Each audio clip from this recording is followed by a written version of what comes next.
Graça e paz, irmãos, nós vamos meditar nos capítulos 13 e 14 de Números e hoje nós vamos falar sobre como Deus trabalha a nossa fé. Acompanhe a leitura dos 3 primeiros versos do capítulo 13 de Números. Disse o Senhor a Moisés: Envia homens que espiem a terra de Canaã, que eu hei de dar aos filhos de Israel. De cada tribo de seus pais enviareis um homem, sendo cada qual príncipe entre eles. Enviou-os Moisés do deserto de Parã, segundo o mandato do Senhor. Todos aqueles homens eram cabeças dos filhos de Israel.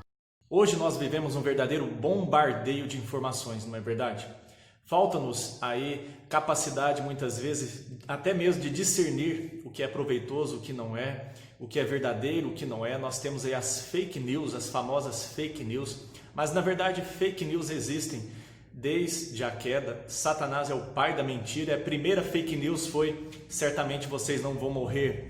Deus está blefando, Deus não quer que vocês sejam como ele, conhecedor do bem e do mal. E nossos primeiros pais caíram nessa grande fake news e tudo mais que nós sabemos aí o que aconteceu em decorrência disso. E nós temos que ter muito cuidado, não só com a qualidade daquilo que nós ouvimos, mas também a intensidade. Muitas vezes nós nos expomos a más notícias e a mídia muitas vezes trabalha em cima disso, de vender desgraça. Afinal, boas notícias não se vendem bem, não é? E nós também sabemos de como pessoas mal intencionadas usam do pavor e do medo para manipular as pessoas. Então nós precisamos ter atenção tanto ao conteúdo, se é verdadeiro ou não, quanto também à intensidade com a qual nós ouvimos estas coisas. E o quanto nós temos ouvido de tantas vozes do nosso coração, da mídia, de notícias que recebemos aí no nosso WhatsApp, nas redes sociais, e o quanto nós temos parado e ouvido a voz de Deus. Qual é a primeira voz que você ouve aí pela manhã? Será que é a voz aí do seu jornal, é a voz das redes sociais, ou nós temos parado e ouvido a voz de Deus na sua palavra? No meio de tantas vozes, de tanta bagunça de informação, creio que nós precisamos nos aquietar e ouvir a voz de Deus e crer na palavra de Deus. Uma das grandes temáticas aí de Números 13 e 14 é que o povo deixou de confiar na voz de Deus, de ouvir a voz de Deus e passou a ouvir a voz do seu próprio coração. Deixaram de andar por fé e passaram a andar por vistas, e isso trouxe medo, pavor, incredulidade. O coração desse povo se tornou endurecido. Nós vamos ver então como Deus trabalha a nossa fé. Primeiramente nós vamos ver aí em Números 13, de 1 a 24, que Deus fortalece a nossa fé. Nós observamos aí que Deus ordena a Moisés que ele separasse 12 homens, representando cada uma das tribos. Entre essa turma aí também estava Josué e Caleb, representando o povo de Deus, e eles deveriam ir. E representando o povo de Deus, eles deveriam sondar a terra prometida. E Deus mais uma vez aí reafirma a sua promessa: a terra que eu hei de dar. Mas se nós formos lá em Deuteronômio 1, a partir do verso 19, você pode ler aí, você vai perceber que na verdade foi o povo quem fez esse pedido. O povo foi até Moisés e pediu se espias não pudessem ser enviados para observar a terra, se de fato a terra era boa e os habitantes que ali estavam naquela terra. É interessante observar que este pedido já nasce de uma certa incredulidade, de uma certa dúvida.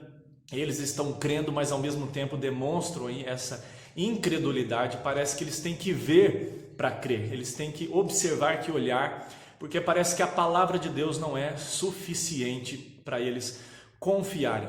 Mas eu vejo em tudo isso aí, primeiro, a misericórdia de Deus, a longanimidade de Deus, de permitir que isso aconteça. O texto diz de Deuteronômio que pareceu isso bem ao Senhor, e eu creio que à luz de todo o evento, não é que pareceu bem ao Senhor a desconfiança do povo, mas eu creio que Deus está trabalhando nessa situação para provar o seu povo, para mostrar para o povo o que está no coração do povo e tratar essas questões. Deus conhece o coração do homem e Deus já sabe que há essa dúvida, esse medo e essa insegurança.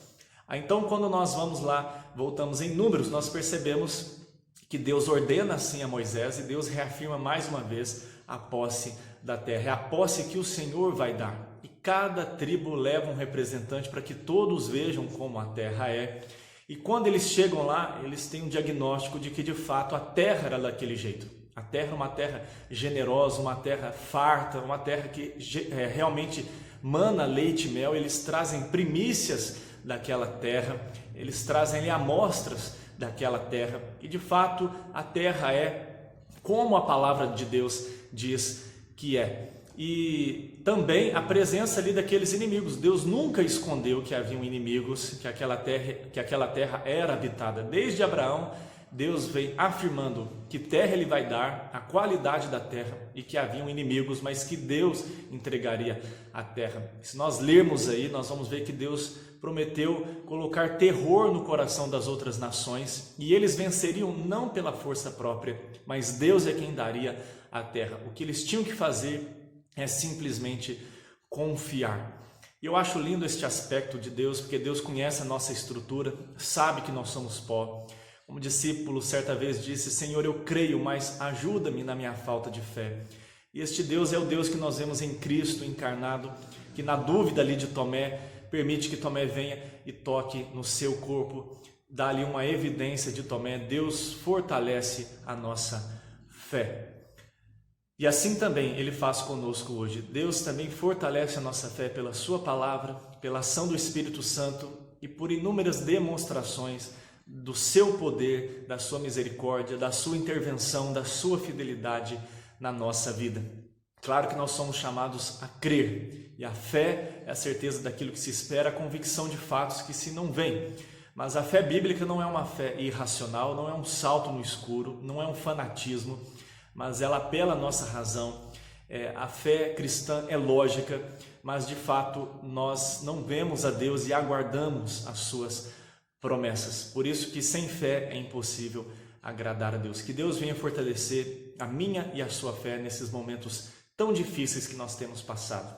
Mas não somente isso, em segundo lugar, nós percebemos aí também no texto que Deus, Ele prova a nossa fé. Números 13, 25 a 33, nós percebemos aí que os espias retornam, trazendo aí um relatório. E nós sabemos aí que a maior parte deles traz um relatório extremamente pessimista, e dois deles, Josué e Caleb, trazem um relatório animador, sem negligenciar ali as dificuldades, mas com confiança, com entusiasmo, com motivação. E o diagnóstico que eles trazem, primeiramente, é um diagnóstico de que, de fato, Deus cumpriu a sua promessa. A terra é exatamente como Deus disse que era. E até os inimigos que estão lá, Deus já havia dito, como nós falamos. Ou seja, não há nenhuma razão para o povo duvidar das intenções de Deus e da palavra de Deus. Mas é interessante como o ser humano, ele tem uma inclinação tão grande para a incredulidade, para crer mais na desgraça, como o ser humano gosta mais de más notícias. Afinal, já falamos, são as más notícias que vendem. Nós gostamos de espalhar más notícias, isto dá ibope, e parece que a gente gosta assim ainda de florear, de aumentar mais ainda, de dar uma ênfase. E é o que esses homens aqui estão fazendo. Se você ler aí estes versículos, você vai perceber que eles admitem que a terra é boa, mas há um porém aí. Porém, há inimigos poderosos, há cidades fortificadas, com muros grandes, com fortalezas. Eles estão dizendo o seguinte: não dá. Observe que nesse mesmo episódio, por isso que pareceu bem ao Senhor, eles têm a oportunidade dada por Deus de fortalecer a fé com estas primícias, com essas evidências de que a terra é como o Senhor deu, mas ao mesmo tempo isso serve de prova, quando eles observam ali as dificuldades. A questão é, eles continuarão confiando em Deus ou vão ceder diante das circunstâncias? Eles vão olhar mais para Deus e a sua palavra, ou vão olhar para as dificuldades e os inimigos? Lembrando aí de Pedro, vão olhar para Jesus ou vão olhar para as ondas altas, para a tempestade forte? E muitas vezes nós somos conduzidos também a provações. Deuteronômio 8 diz que Deus conduziu o povo no deserto para saber o que estava no coração do povo.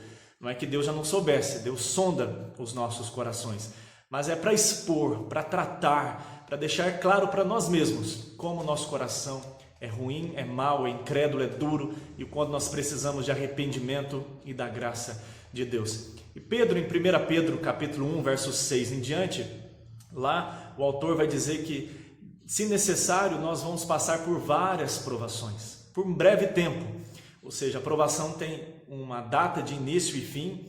Se é necessário, Deus não nos prova à toa.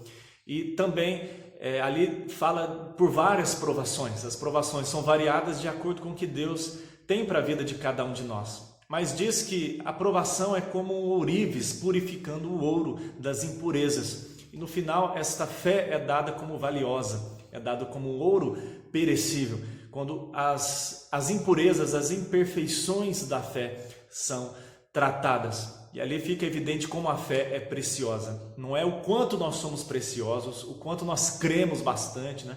O quanto nós temos capacidade de crer. Mas fica evidente o quanto a fé que Deus nos deu é verdadeira e é preciosa, e Deus trabalha, Deus prova para aprovar, Deus prova para amadurecer, não é para nos destruir, mas é para o nosso crescimento espiritual. E Pedro ali diz que tudo isso redunda em honra, glória e louvor ao nosso Senhor Jesus Cristo. E é tanto que a provação revela o nosso coração. Se nós olharmos lá, por exemplo, para Jesus, quando ele é conduzido pelo Espírito Santo ao deserto, ali Satanás surge como um tentador. E a gente vê que o coração de Cristo ali é exposto. E a questão não é a tentação, a questão é o nosso coração. É se o nosso coração corresponde, se há cobiça no nosso coração, se há desejos pecaminosos. Jesus venceu a tentação, mesmo num deserto, a semelhança de Israel que estava no deserto, mas com a diferença de que Jesus venceu as tentações, e nele também nós podemos vencer. Mas mesmo diante aí, se você observar, da exortação de Caleb surge aí como uma voz diferenciada e diz: não, nós vamos subir, Deus nos deu esta terra, vamos lá, ânimo.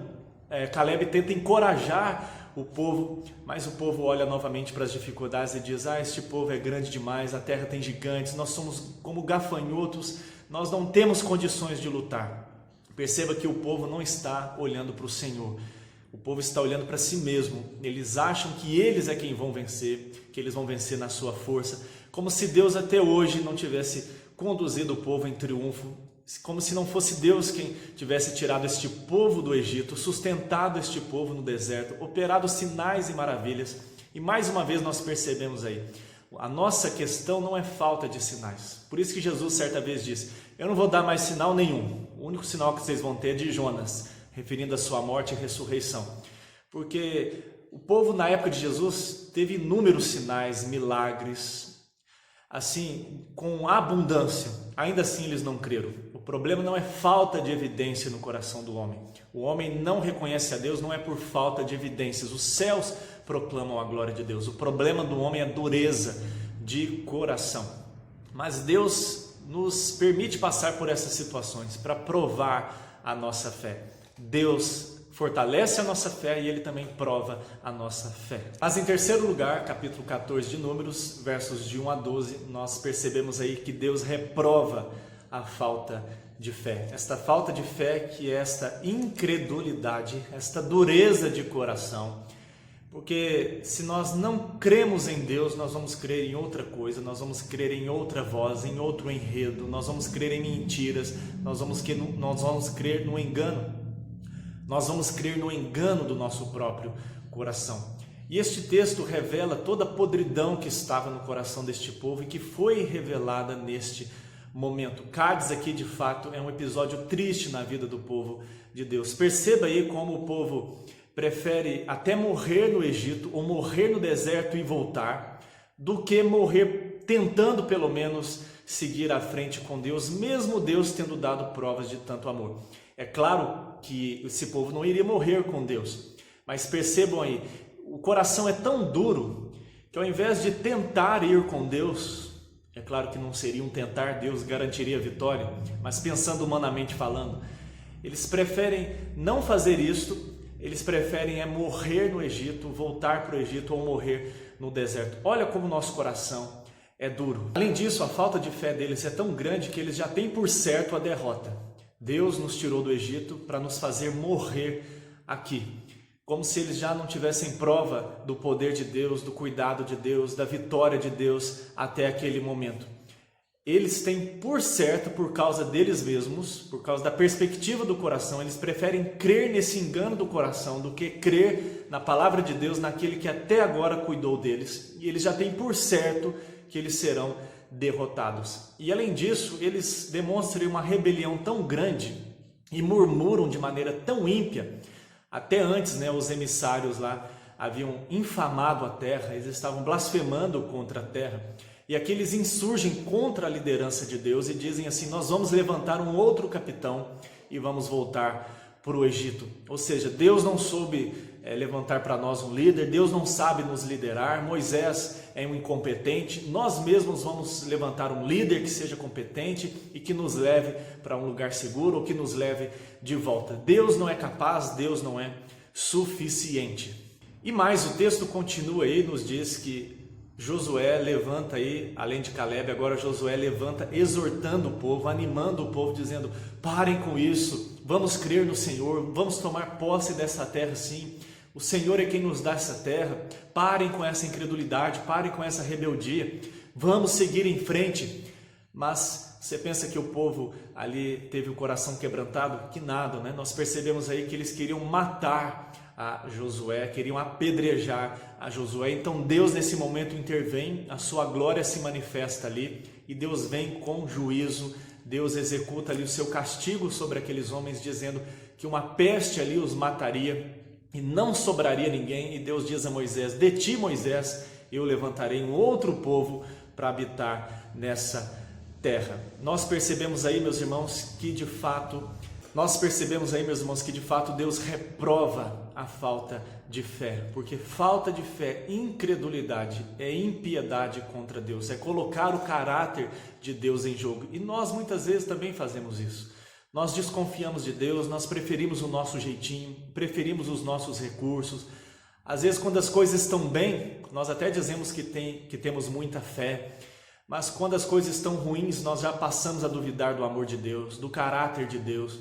Nas coisas fáceis, nós até achamos que Deus dá conta, mas quando as coisas apertam, o sofrimento é grande, aí nós pensamos: para Deus não vai ter jeito. O nosso coração se torna incrédulo, nós perdemos a esperança, nós perdemos a alegria e às vezes a gente quer assumir as rédeas, como o povo fez. A gente vai levantar um líder e a gente também faz isso, a gente diz assim: Deus não dá conta, deixa que eu resolvo.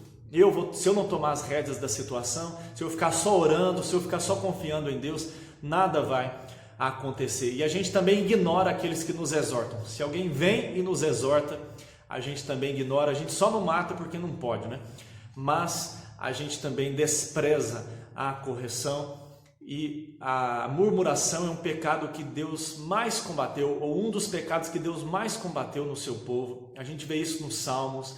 Hebreus capítulo 3, o final do capítulo diz acerca desse episódio, de como a dureza de coração, de como esta rebeldia, de como esta murmuração, essa incredulidade é algo que afronta extremamente a Deus, pois coloca em xeque a sua fidelidade, a sua palavra, o seu amor e as suas intenções. É o que o povo está fazendo aqui. Deus tem más intenções, Deus é impotente, Deus não nos ama, Deus é infiel, Deus não pode fazer nada por nós. E olha que esse povo passou muito tempo já no deserto com Deus, sem conhecer a Deus. E o castigo de Deus para esse povo é que eles não entrariam na terra prometida. Mas além de Deus fortalecer a nossa fé, além de Deus provar a nossa fé, além de Deus reprovar a falta de fé, Deus honra a nossa fé.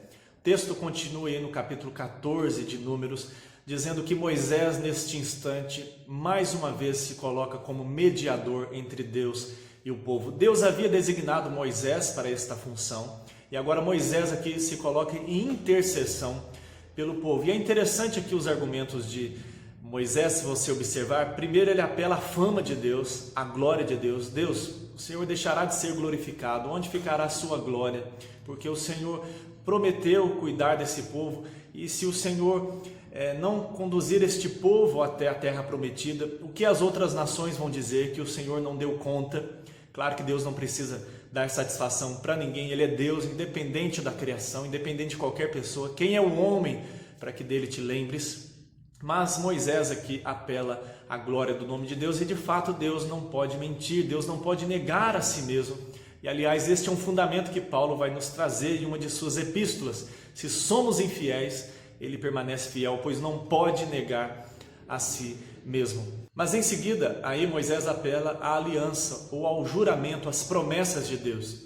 Moisés diz: Deus, o Senhor jurou, o Senhor prometeu. Moisés apela aí à aliança. Em seguida, Moisés apela à longanimidade de Deus, à sua paciência para conosco. E por fim, Moisés apela à misericórdia de Deus, ao seu perdão, que Deus demonstre misericórdia, graça, que Deus seja favorável, que Deus expresse ali no meio desse juízo justo a sua misericórdia. De fato, como diz Jeremias, as misericórdias de Deus são a causa de não sermos consumidos. E se você olhar logo em seguida aí, e se você olhar no verso 20, você vai perceber que Deus perdoou o povo por causa da palavra de Moisés. Observe que não foi por causa de Moisés, por causa dos méritos de Moisés, muito menos por causa dos méritos do povo, mas por causa da palavra de Moisés. O que estava na palavra de Moisés? A glória de Deus, o seu juramento, a aliança, a misericórdia de Deus, a longanimidade de Deus, a graça de Deus. Então, Deus baseia o seu perdão nele mesmo, na sua graça e na sua misericórdia. E assim ocorre conosco hoje. Nós temos, como diz Hebreus, um sumo sacerdote que se compadece das nossas fraquezas, que é Jesus Cristo. Ele em tudo se tornou semelhante a nós, com exceção do pecado. Por isso que agora confiadamente nós podemos nos achegar ao trono da graça para socorro em ocasião oportuna. Primeira epístola de João, capítulo 2, diz: Filhinhos, estas coisas vos escrevo para que não pequeis.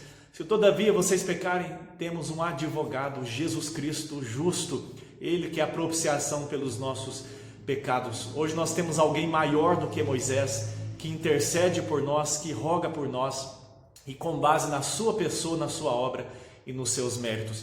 É por isso que Deus também nos perdoa hoje. Não é porque nós somos bonzinhos, não é porque nós temos mérito algum, mas é pelos méritos de Cristo. É por isso que quando oramos nós falamos em nome de Jesus. Isso não é um jargão para deixar a oração bonitinha, não é uma vã repetição, mas é porque tudo que nós pedimos, pedimos nos méritos de Cristo, e é só por Cristo que Deus nos perdoa. É por causa de Jesus que nós podemos ter a certeza do perdão de Deus. Deus honrou a fé de Moisés, e Deus honra a nossa fé quando também nós nos quebrantamos, nos arrependemos e colocamos o nosso coração diante de Deus e nos agarramos à misericórdia de Deus em Jesus Cristo, na pessoa e nos méritos de Jesus.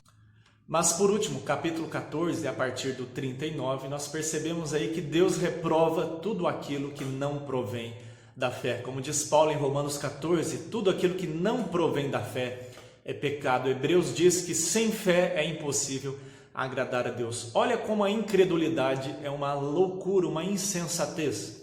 O povo, enquanto estava de bem com Deus, estava em comunhão com Deus, debaixo da proteção de Deus, Deus estava conduzindo o povo, e eles estavam ali para tomar posse da terra prometida. O povo não quis ir, o povo endureceu o coração, o povo revelou toda a murmuração, incredulidade, insatisfação e ira contra Deus e contra os seus líderes. Mas agora que este povo é ali confrontado e vem o juízo de Deus, nós percebemos aí que eles insistem agora em ir. E por quê? Porque Deus havia dito assim: nenhum de vocês vai entrar.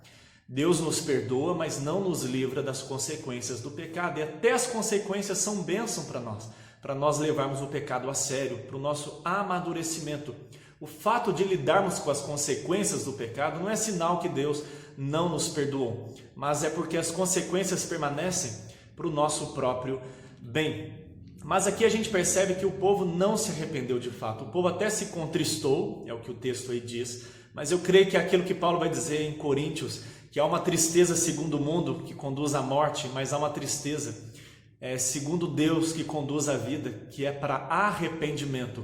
Há uma diferença entre remorso é simplesmente o medo das consequências, para o verdadeiro arrependimento, que é uma tristeza pelo pecado, uma alegria pelo perdão e uma disposição de mudar de rumo. E o texto diz que agora o povo quer ir, talvez só para provar para Deus alguma coisa, por teimosia, para colocar Deus em prova. E Moisés diz: vocês não devem ir, Deus não está com vocês, Deus não vai com vocês, não vão. E o que aconteceu?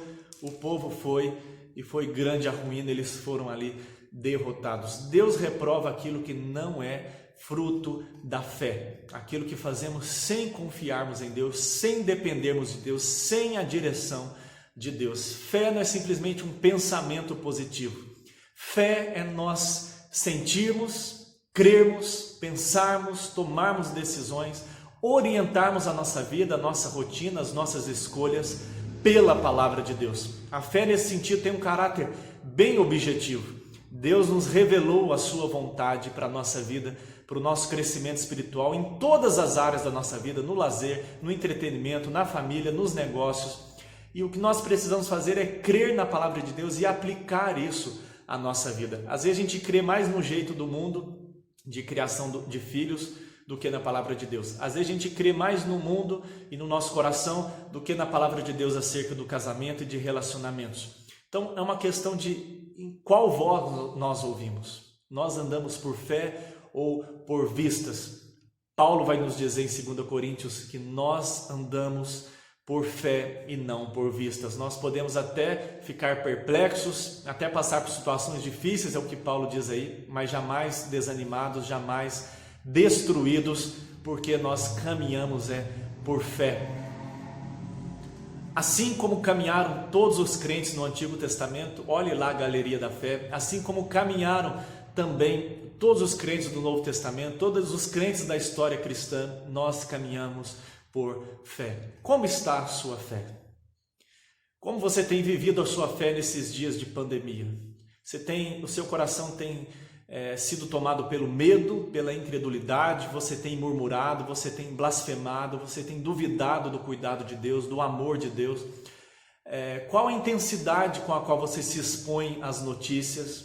Será que você tem ouvido mais a voz de Deus ou a voz do seu coração, a voz do mundo? Essas vozes têm causado temor no seu coração. Que Deus venha fortalecer a nossa fé. Que Deus venha também provar a nossa fé. Que a nossa fé não venha a ser desaprovada por Deus, mas que Deus venha honrar a nossa fé em Jesus Cristo. E tudo que fizermos, jamais façamos sem esta fé, sem esta confiança em Deus. Ainda mais hoje, como Paulo diz, para concluir, Efésios capítulo 1 diz que nós somos abençoados com toda sorte de bênçãos nas regiões celestiais em Cristo Jesus, bênçãos espirituais, que nós precisamos fazer, tomar posse dessas bênçãos pela fé. Estou falando de coisas materiais não, estou falando de bênçãos espirituais e eternas. E logo em seguida Paulo diz que o Espírito Santo é o penhor até o resgate da nossa herança. E em Romanos 8, Paulo vai nos dizer que nós temos as primícias do Espírito Santo. E poderia aqui citar outros textos do antegozo que Deus nos dá, das primícias do céu, dos primeiros frutos que nós já experimentamos. Deus nos tem dado evidências, Deus já nos tem permitido experimentar da nova Canaã, do gozo do céu. O nosso coração é que é duro e é incrédulo, que diante dessas coisas o nosso coração não endureça. Nós já temos experimentado muito do Senhor, não podemos duvidar do seu amor, do seu poder, do seu cuidado, das suas intenções. E quando cairmos, não vamos a Moisés, vamos a Jesus, o nosso intercessor, o Deus que trabalha na nossa fé. Que Ele continue trabalhando na minha e na sua fé para a sua glória.